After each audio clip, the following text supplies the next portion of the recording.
అల్లూరి జిల్లా ఏటపాక మండల కేంద్రంలో సుపరిపాలన తొలి అడుగు కార్యక్రమం నిర్వహించారు. ఎమ్మెల్యే శిరీషాదేవి ఇంటింటికి వెళ్లి రాష్ట్ర ప్రభుత్వం చేపడుతున్న కార్యక్రమాల గురించి ప్రజలకు వివరించారు. అనంతరం తోటపల్లిలోని నందమూరి తారక రామారావు విగ్రహాన్ని శిరీషాదేవి ఆవిష్కరించారు.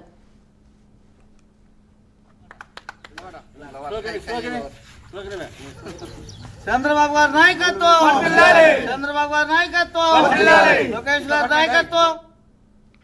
నమస్కారం తెలియజేస్తా ఉన్నానండి. ఈరోజు మనము అధికారంలోకి వచ్చి ఉమ్మడి కూటమి ప్రభుత్వం సంవత్సర పాలనలో మనం చేసినటువంటి అభివృద్ధి సంక్షేమం ప్రతి ఇంటింటికి తీసుకెళ్లాలనే ఉద్దేశంతో నారా చంద్రబాబు నాయుడు గారి యొక్క ఆదేశాల మేరకు ప్రతి మండలంలో ప్రతి విలేజ్కి వెళ్ళి ఇంటింటికి మనం చేసినటువంటి అభివృద్ధి తెలియజేస్తూ వచ్చాము.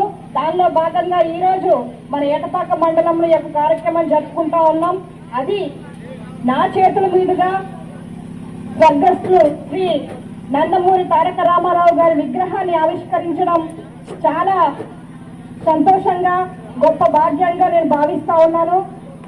అంతేకాదండి, ఈ స్థలానికి ఈ రోజుల్లో చిన్న కంచె కట్టుకోవడానికి కూడా పక్కింటి వాళ్ళు ఇబ్బంది పెడుతున్న పరిస్థితులు, ఇంత ముక్క కూడా నాదంటే నాది నాదంటే నాదని గొడవలు పడే రోజుల్లో స్థలాన్ని దాతగా ఇచ్చినటువంటి అంకుల్ గారికి ప్రత్యేకమైన నా శిరస్సు వంచి నమస్కారం తెలియజేస్తాను.